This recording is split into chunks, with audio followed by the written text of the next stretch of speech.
Hey, this is Tony again. Today's August the 16th. This is the swarm that I was able to get this past week on the 12th, I believe it was. Had a lot of comments about this. They were excited about seeing how a swarm can be put into a box and how gentle they were. So that gave me the idea. This being the swarm that we captured on the 12th, I'm going to do a series of videos that will follow this hive from placing it in the nuke. This is a 5-frame nuke, all the way up to the production of honey and possibly doing some splits off of it next year.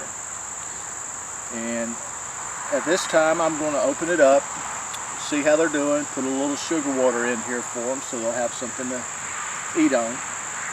And to begin with, I installed an entrance reducer. It has a small hole right here in the front, otherwise it would be open all the way across the front of the hive. This allows the bees time to establish their colony. It allows easier protection of the entrance to keep the other hives I've got set up here from coming in and stealing whatever they can do. So let's open this hive and see what we have going on.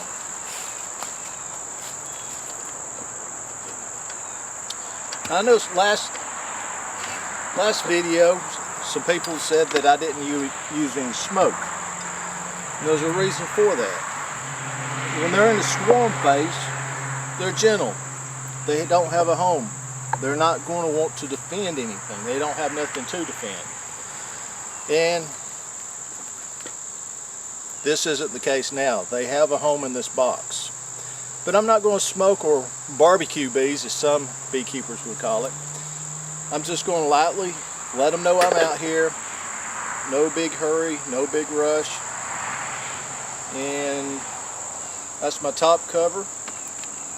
And right here I have a hive feeder. I know you can't see it, but I'm going to open it up and take it off and see what's underneath. And I'm sure we have some bees hanging out. Make sure the queen isn't on there. And I'm going to set it out of the way. Oh yes, good looking bunch of bees. I've got 5 frames in here. A little smoke, settle them down in there.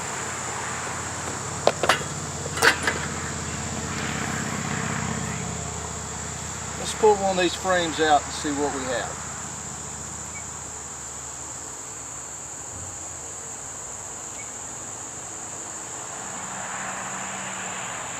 Now there they are.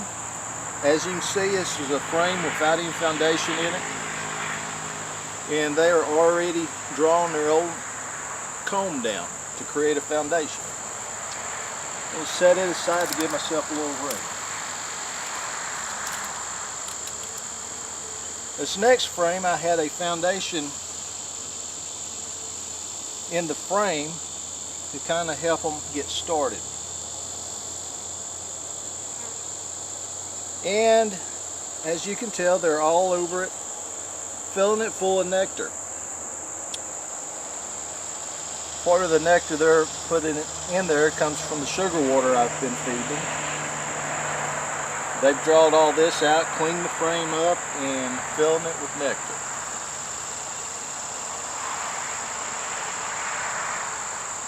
Okay, on this next frame, the third one, which will be the middle one,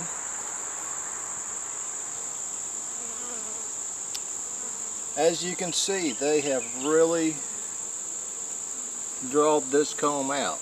That was just a flat piece of wax.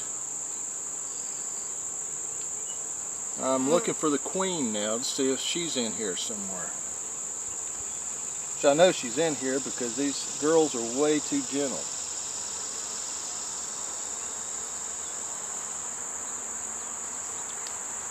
And don't see her there.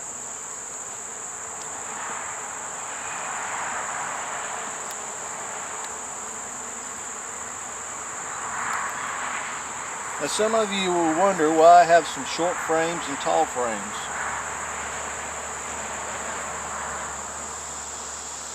For me, the tall frames or the short frames, they'll actually build wax on the bottom of it to match the tall frame.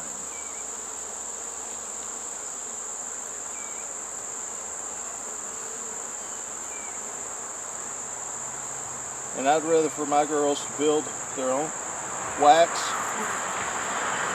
It's cleaner. They know what they're doing. We'll let them do what they know how to do best.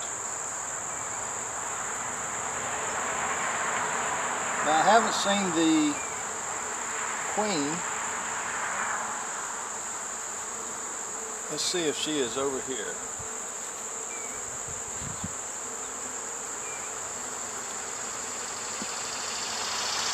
I don't see her. I didn't even see any signs of eggs being laid yet.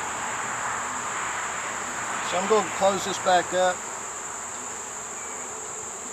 Let the girls continue to work and not harass them much more. I tell you, seeing this drawed comb in here, that is exciting. Sorry about that. After filming, I realized that the disc in the camera had become full and had shut the camera off. So I don't think you got to see the final steps in this. The queen box, the nuke box, on top I've got a feeder box which I filled it full of sugar water. The sugar water has essential oils in it: spearmint, tea tree oil, wintergreen, and a few drops of lemongrass. Those oils will help with different conditions within the box. The bees like it. Smells good, so I like it.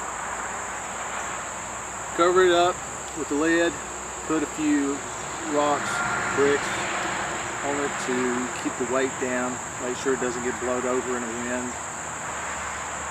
My plans are, though, like I said before, doing a series following this hive all the way from swarm to honey. I think it'll be interesting. A lot of the people, and you don't have to be a beekeeper to want to understand about bees. A lot of people don't want or are scared, don't have the time, or have no interest in handling bees, but are interested in it. And it's something that affects every one of us. Our food supply, these girls help with it. So this video series will be for those people that just want to learn a little bit about bees, a little bit about nature. Yeah, I don't have a PhD in bees. I've only been doing this a short time period when considered a lot of other beekeepers have many years in this. At the age of 13, I wanted to raise bees. Now, I was too scared.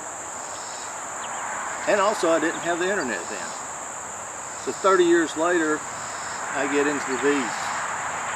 I've learned a lot through the internet, a lot through fellow beekeepers, through books. But I haven't learned anything through those methods compared to what I've learned by actually handling the boxes and the bees. Hands-on is the best approach if you really want to get into the beekeeping. Thank you for watching. If you've got any ideas that you'd like to see, talk about, learn about, like I said, I don't have all the answers, but I do know how to ask people. I'm going to spend a few more minutes with these girls and then let them have their day to themselves. Have a good day. Thank you.